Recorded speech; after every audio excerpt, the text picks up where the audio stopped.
going to cover the 7th module of agronomy. So till now we have completed all the 6 module of agronomy.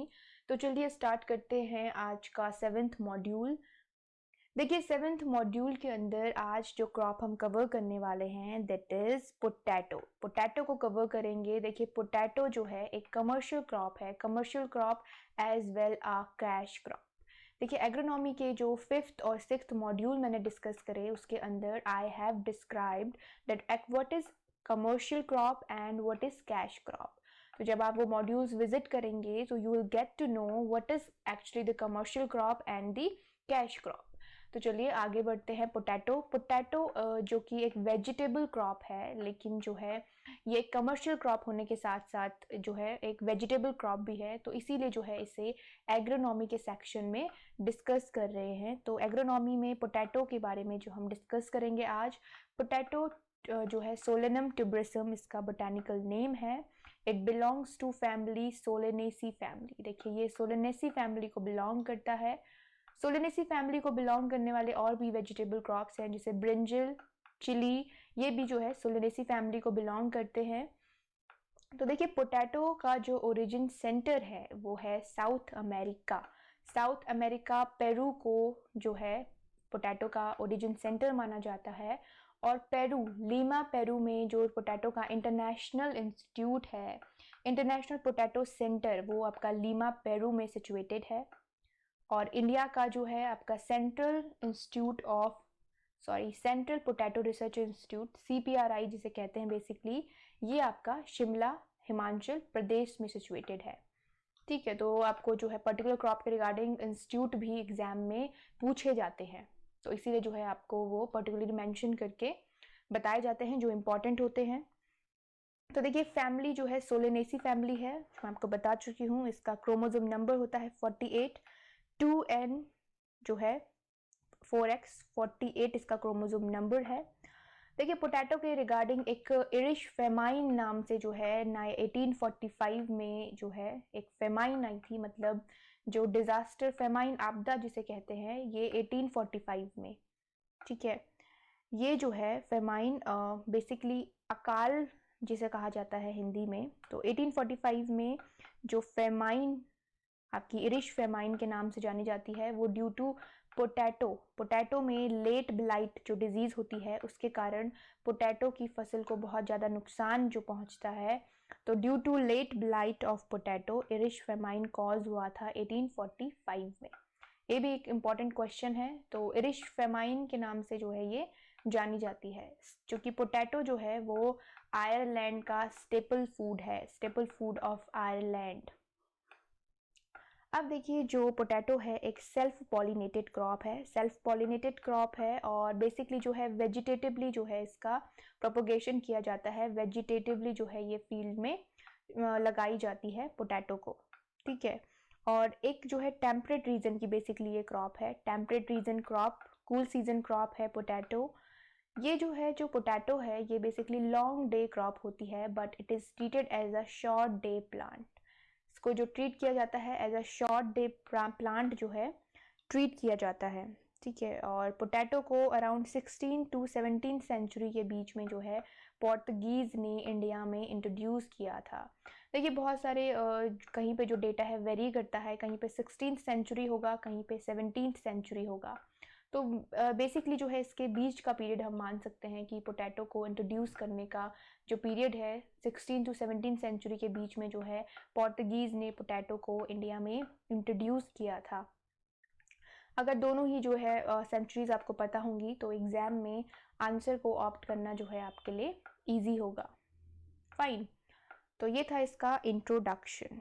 अब देखिए बात करते हैं। देखिए potato में सोलेनिन कंटेंट होता है। सोलेनिन कंटेंट वो अराउंड आपका 5 mg पर 100 ग्राम ऑफ पोटैटो होता है। सोलेनिन बेसिकली केमिकल कंपोजिशन है, हर क्रॉप में जो है एक केमिकल कंपोजिशन पाया जाता है। तो पोटैटो में जो सोलेनिन होता है वो अराउंड 5 mg पर 100 ग्राम होता है। और जो पोटैटो है वो एक डाइकोट प्लांट है, डाइकोट प्लांट है, और इसका जो है टेम्परेट रीजन में बेसिकली जो है ये ग्रो की जाती है। देखिए यहाँ पे एक टर्म है डाइकॉट। डाइकॉट का मतलब बेसिकली होता है जो सीड होता है, सीड कोट के अंदर जो सीड लीव्स होती हैं वो बेसिकली 2 सीड लीव्स होती हैं, और मोनोकॉट में जो है 1 सीड लीफ होती है, ठीक है, इनसाइड द सीड कोट। तो इसीलिए जो है पोटैटो को डाइकॉट प्लांट में रखा गया है। और देखिए इस तरह से जो है पोटैटो का प्लांट होता है, पोटैटो का प्लांट इस तरह से होता है, और जो पोटैटो है इस तरह से जो है ये आपके ट्यूबर्स फॉर्म होते हैं, ट्यूबर्स फॉर्म होते हैं। ये जो है इनको स्टोलन कहा जाता है, स्टोलन एंड में जो है ट्यूबराइजेशन होता है, ट्यूबर फॉर्म होते हैं, ठीक है।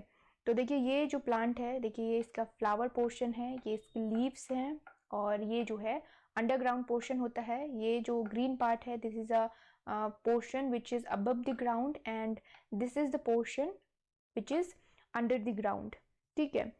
और देखिए पोटैटो 2008 जो एयर है इसे पोटैटो एयर कहा जाता है, पोटैटो एयर के नाम से जो है ये इंटरनेशनल एयर ऑफ पोटैटो जो है इसे डिक्लेयर किया गया था 2008 को, ठीक है। और देखिए इसकी अगर न्यूट्रिशन की बात की जाए, न्यूट्रिशन की बात करें तो इसमें स्टार्च जो है 60 to 80% इसमें स्टार्च होता है, और it is rich in vitamin C, vitamin C में रिच होता है। और अगर फ्रेशली हार्वेस्टेड पोटैटो है तो पोटैटो में जो है 80% तक जो है वाटर कंटेन करता है, और 20% ड्राई मैटर होता है if it is freshly harvested potato. Fine. अब देखिए इंडिया में जो है इसके अगर जो प्रोडक्शन की बात की जाए तो इंडिया में जो इंडो गैंगटिक प्लेन का रीजन है, इंडो गैंगटिक प्लेन वहाँ पे जो है वहाँ मैक्सिमम पोटैटो कल्टीवेशन जो है इंडो गैंगटिक प्लेन में किया जाता है इंडिया में, ठीक है। और देखिए इंडो गैंगटिक प्लेन वो प्लेन्स होते हैं जो जो मेन रिवर्स होती हैं, गंगा रिवर से जो गंगा रिवर जिन प्लेसेस से होते हुए आती है, और गंगा से जो प्लेसेस फॉर्म हुए हैं उन्हें बेसिकली इंडो गैंगटिक प्लेन कहा जाता है, ठीक है। तो ये जो है इसके इम्पॉर्टेंट पॉइंट हैं रिगार्डिंग पोटैटो। अब बात करते हैं कुछ डेटा के बारे में। देखिए इंडिया में अगर बात की जाए कि पोटैटो का जो है मैक्सिमम प्रोडक्शन कौन सा स्टेट करता है, तो यूपी जो है इंडिया में सबसे ज़्यादा प्रोडक्शन करता है आपका पोटैटो का, प्रोडक्शन यूपी करता है, उसके बाद वेस्ट बंगाल है, और फिर जाके बिहार है।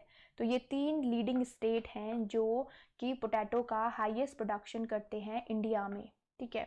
और अगर एरिया की बात की जाए तो एरिया भी यूपी में सबसे ज़्यादा है, देन जो है वेस्ट बंगाल में, और फिर जाके बिहार में।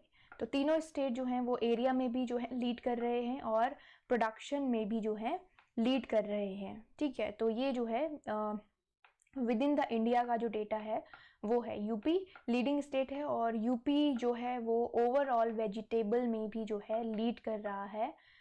बहुत सारे पुराने डेटा के अकॉर्डिंग जो है वेस्ट बंगाल अभी भी जो है आपको पता, आप बहुत सारे स्टूडेंट्स जो हैं ये बोलते हैं कि वेस्ट बंगाल वेजिटेबल में लीड कर रहा है, लेकिन नहीं, अपडेटेड डेटा के according UP overall vegetable production में लीड कर रहा है, न्यू और करंट जो अपडेटेड डेटा है उसके अकॉर्डिंग। तो ये देखिए पोटैटो का अपडेटेड डेटा है विद इन द इंडिया का।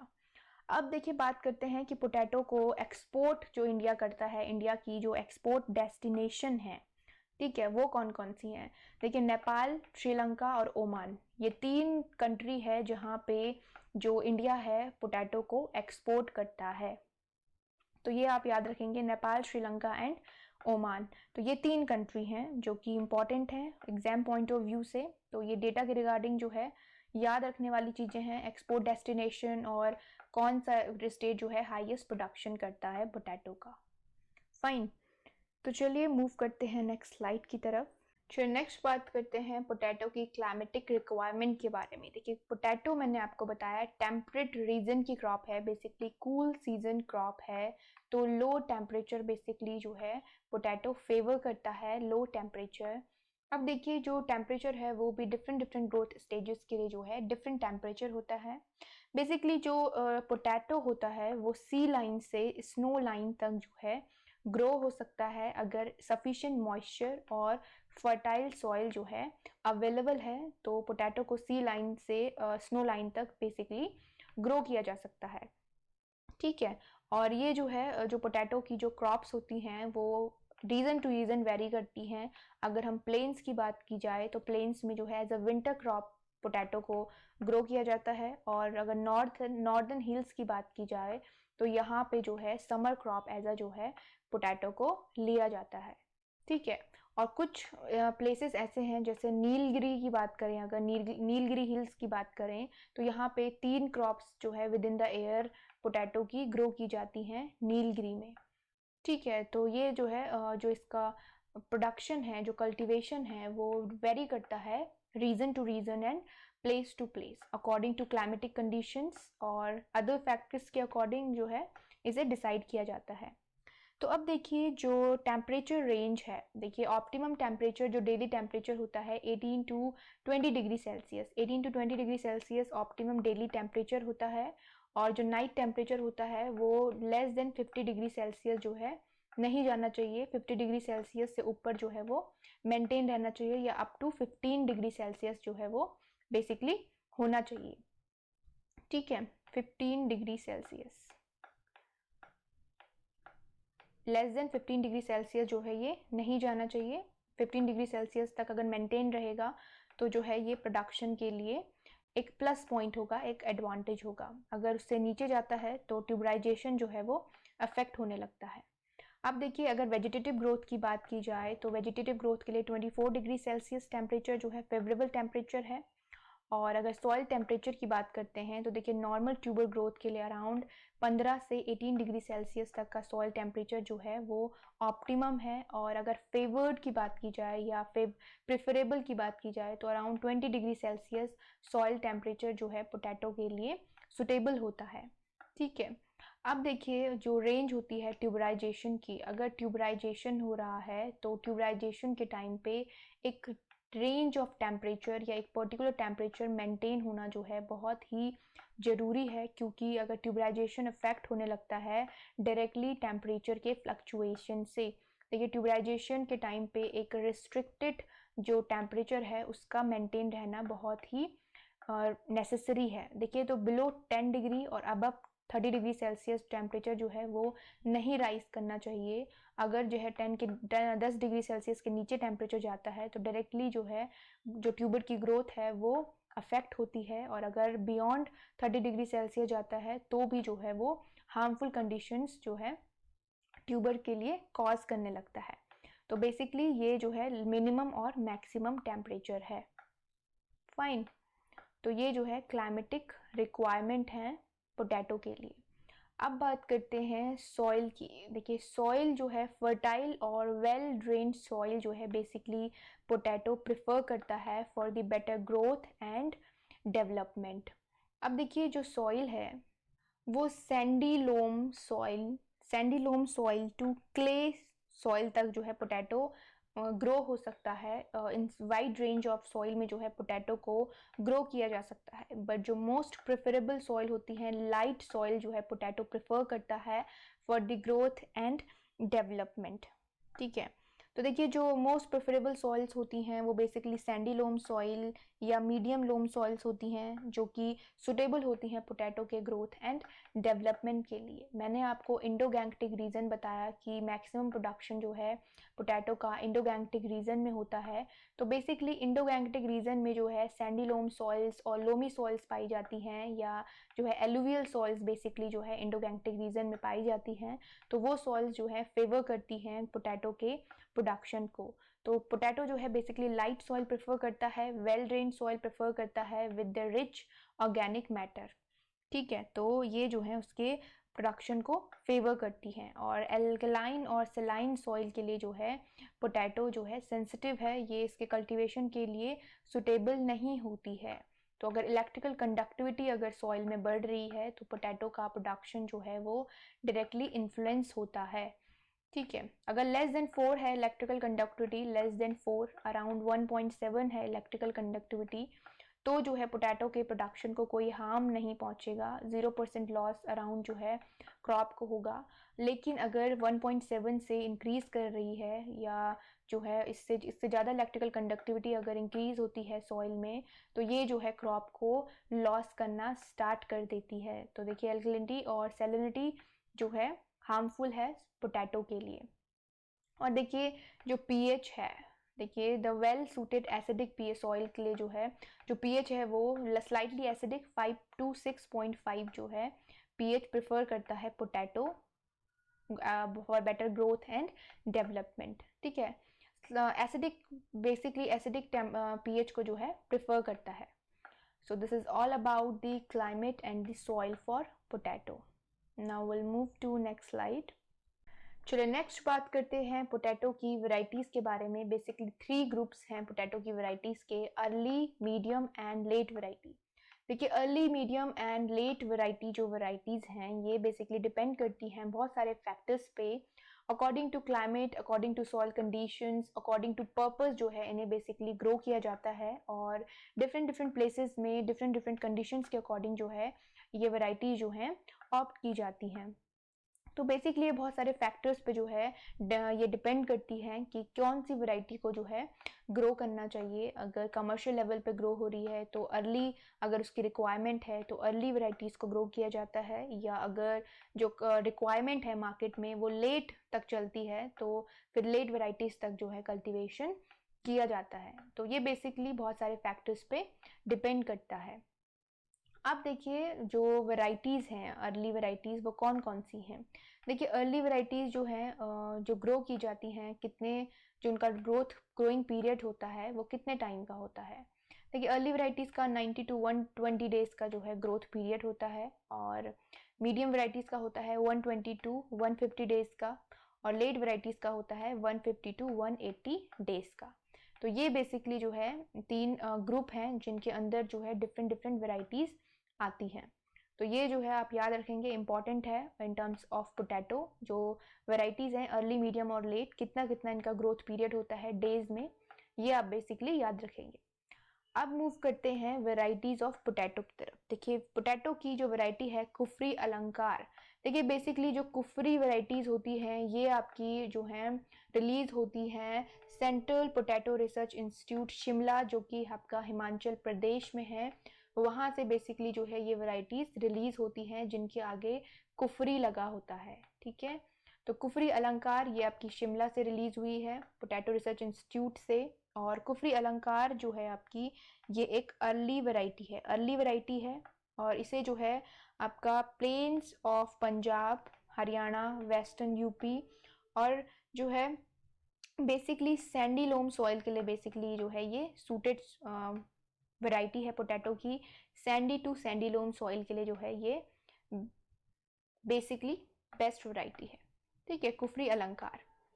अब नेक्स्ट जो है कुफरी आनंद। देखिए कुफरी आनंद भी जो है शिमला से रिलीज़ की गई है। कुफरी आनंद, कुफरी आगे से लगा है तो कुफरी जो है शिमला के जो रिसर्च स्टेशन है वहाँ से रिलीज़ की गई है।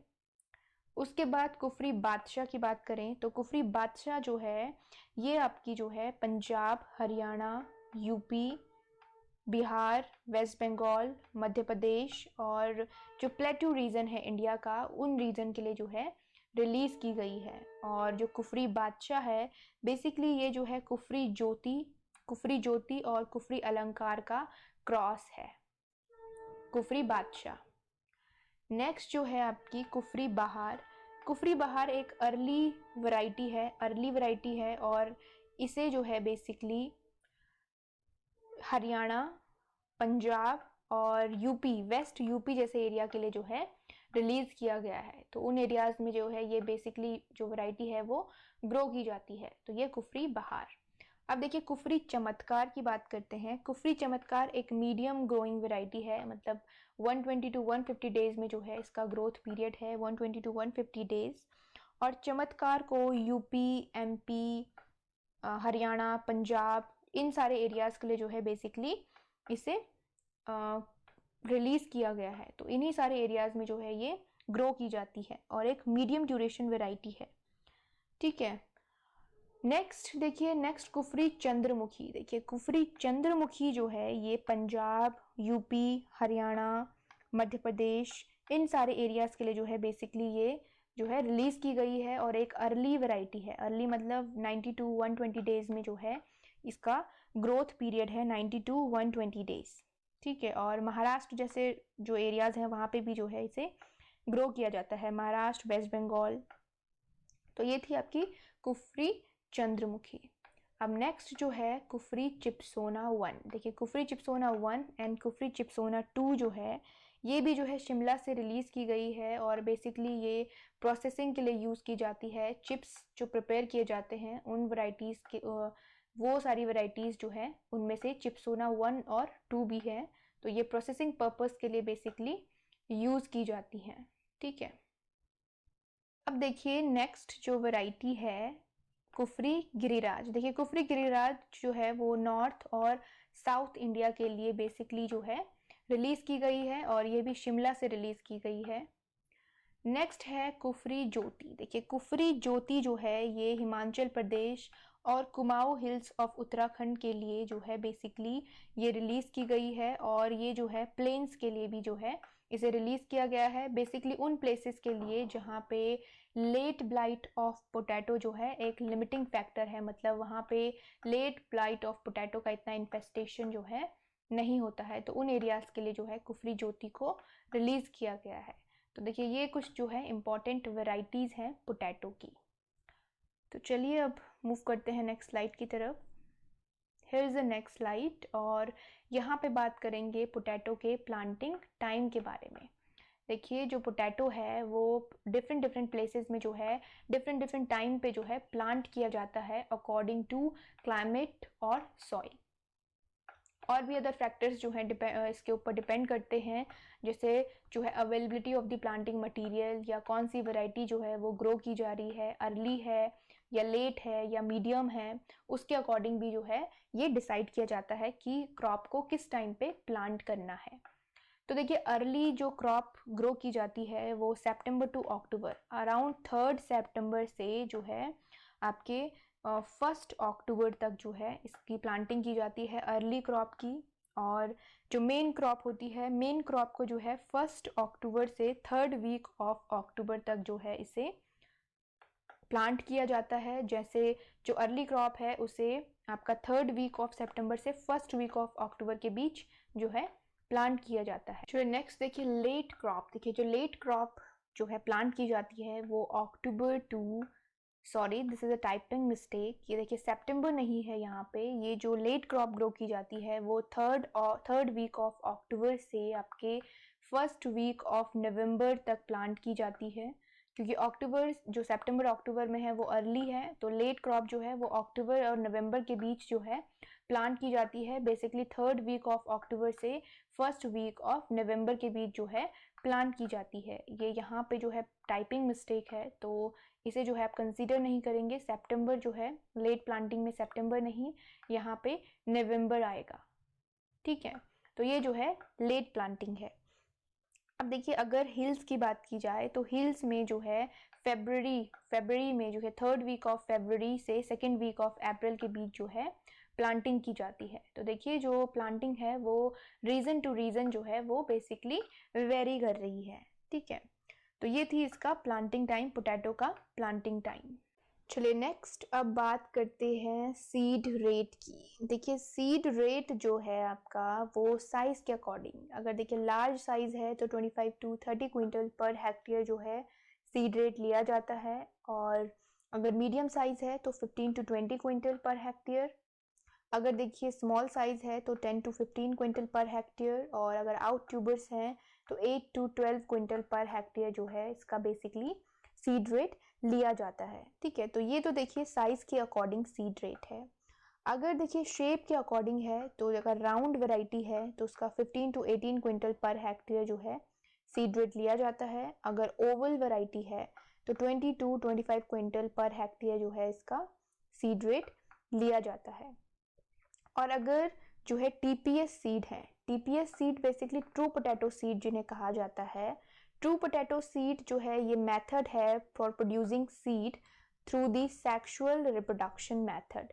देखिए सेक्सुअल रिप्रोडक्शन मेथड से जो है सीड को डेवलप किया जाता है, तो उन्हें नाम दिया गया ट्रू पोटैटो सीड। और ट्रू पोटैटो सीड जो मेथड है ये डॉक्टर जो है एस रामानुजन उन्होंने जो है डेवलप किया ट्रू पोटैटो सीड मेथड।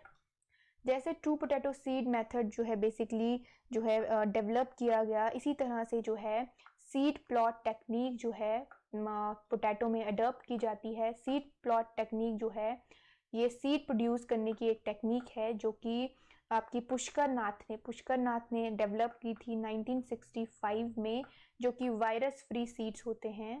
इनमें जो है वायरस फ्री सीड जो है सीड प्लॉट टेक्निक से बेसिकली डेवलप किए जाते हैं। तो देखिए ये जो है सीड रेट लिया जाता है पोटैटो में। और अगर बात की जाए आपकी, देखिए जो सीड डेप्थ होती है, सीड डेप्थ आपकी 5 to 10 सेंटीमीटर जो है बेसिकली ली जाती है पोटैटो को फील्ड में शो करने के लिए। जो पोटैटो जो है प्लांट किया जाता है वो का 5 to 10 सेंटीमीटर डेप्थ में जो है प्लांट किया जाता है। तो ये बेसिकली जो है सीड रेट है पोटैटो का। अब चलिए मूव करते हैं नेक्स्ट स्लाइड की तरफ। देखिए नेक्स्ट स्लाइड में बात करेंगे जो sowing time according to states, different state में जो शोइंग टाइम जो है लिया जाता है उसके बारे में बात करते हैं। तो देखिए अगर जनवरी फरवरी का जो मंथ है वो हिल्स ऑफ हिमाचल प्रदेश और उत्तर प्रदेश में जो है बेसिकली क्रॉप को लिया जाता है, और ये समर क्रॉप होती है, स्प्रिंग और समर क्रॉप। मई में जो है मई में और जनवरी फरवरी में तो हिमाचल प्रदेश और उत्तर प्रदेश में जो है इस टाइम पे जो है प्लांट किया जाता है, शोइंग की जाती है पोटैटो की। अब देखिए जो प्लेन्स ऑफ नॉर्थ इंडिया के जो प्लेन्स हैं जैसे पंजाब हरियाणा, ठीक है, ये जो प्लेन्स हैं यहाँ पे जो है जनवरी और मेन क्रॉप जो है अक्टूबर में लगाई जाती है। तो देखिए प्लेस टू प्लेस जो है शोइंग टाइम जो है वेरी कर रहा है। और अगर देखिए मध्य प्रदेश महाराष्ट्र और कर्नाटक की बात करें तो यहाँ पे by the end of June kharif time पे, और एक क्रॉप अक्टूबर नवंबर रवि टाइम पे जो है बेसिकली शो की जाती है। तो देखिए स्टेट वाइज भी जो है ये वेरी कर रहा है। तो देखिए पर्टिकुलरली आपको उत्तर प्रदेश का पता होना चाहिए कि उत्तर प्रदेश में और नॉर्दर्न हिल्स में या सदर्न हिल्स में जो है या सदर्न एरिया में जो है किस टाइम पे शोइंग की जाती है, किस टाइम पे जो है पोटैटो की शोइंग की जाती है।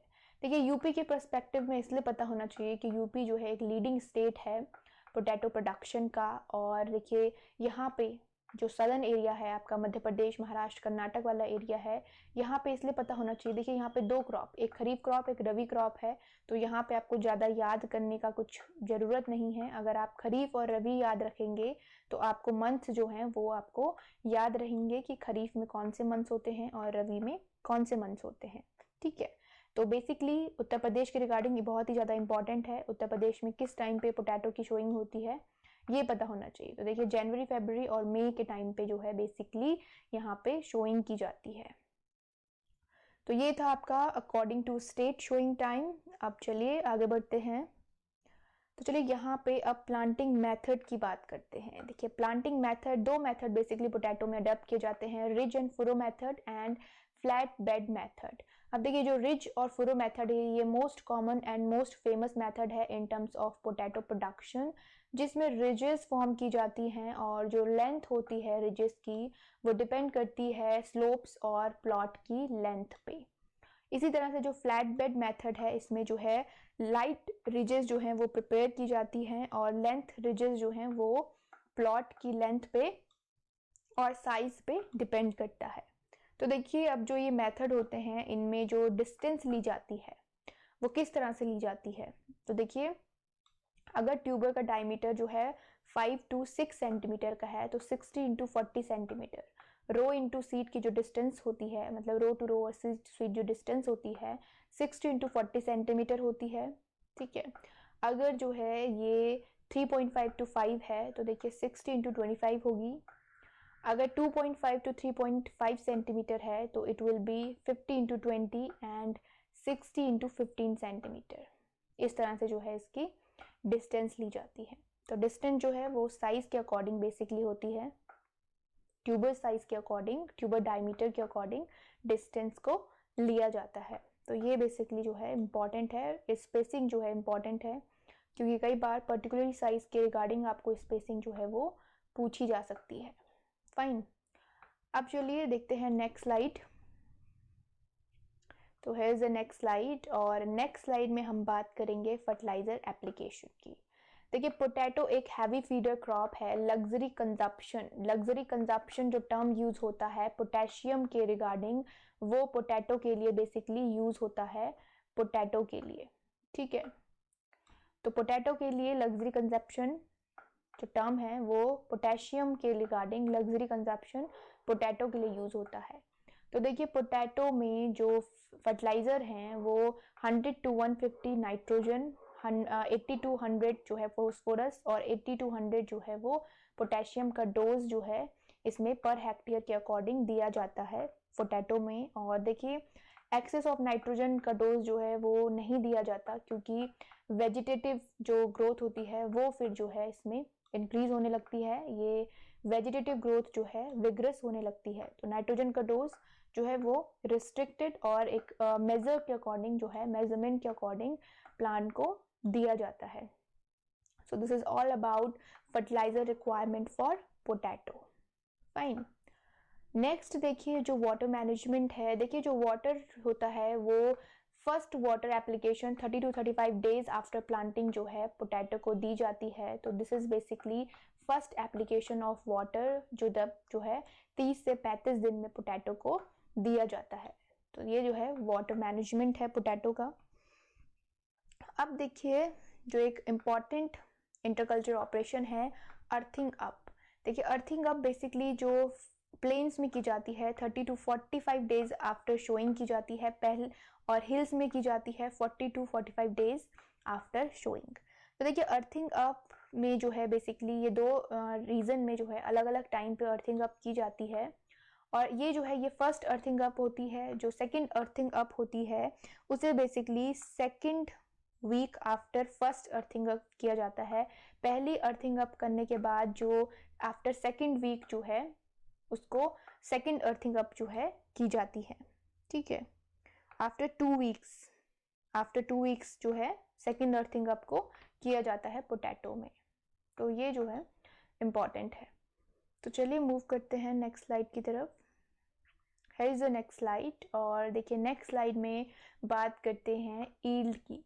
देखिए जो पोटैटो को हार्वेस्टिंग की जाती है वो जब जो हॉल्म पोर्शन होता है अबव द ग्राउंड जो पोर्शन होता है प्लांट में वो जो है येलो होने लगता है, येलोइंग उसमें आने लगती है, या वो जो है ड्राई होने लगता है, तब जो है पोटैटो की हार्वेस्टिंग की जाती है। और जो पोटैटो की जो ईल्ड है एवरेज ईल्ड वो 35 to 45 टन पर हेक्टेयर है, 35 to 45 टन पर हेक्टेयर। और देखिए जो स्टोरेज टेम्परेचर है इसका 4 to 7 degree Celsius with 90 to 95% relative humidity पे जो है इसे स्टोर किया जाता है। और देखिए अगर वेयर हाउस में स्टोर किया जा रहा है तो around 8 to 10 degree Celsius with 80% relative humidity जो है इसे वेयर हाउस में स्टोर किया जाता है। और बेसिकली जो पोटैटो को स्टोर किया जाता है बेस्ट मेथड ऑफ स्टोरेज है कोल्ड स्टोरेज।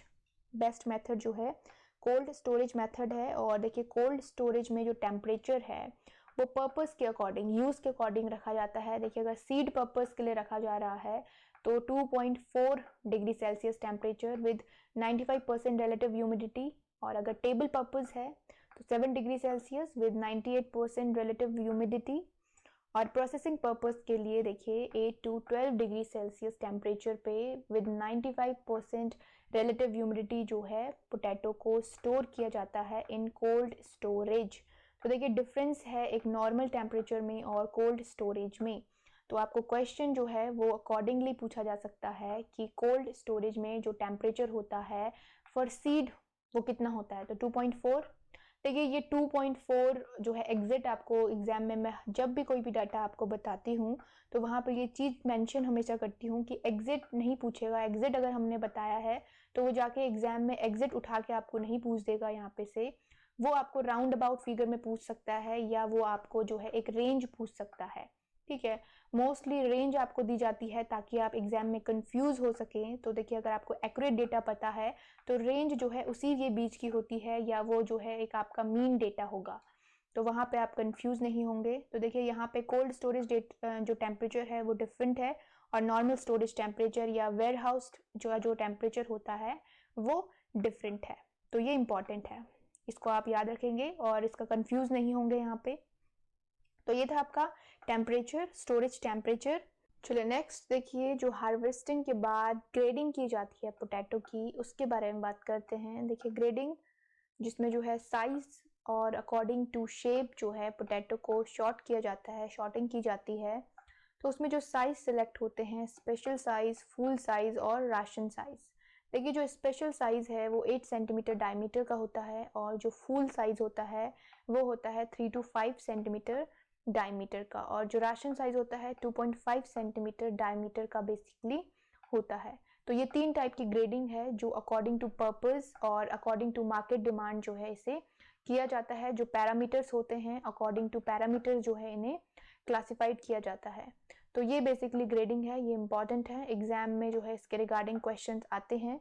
कॉमनली जो एग्रीकल्चर एग्जाम्स होते हैं उनमें बेसिकली पूछे जाते हैं। तो देखिए this is all about potato. So we have discuss the agronomy 7th module in detail. तो जो पोटैटो है, जो पोटैटो का जो मॉड्यूल है, module number 7, it has been completed hair.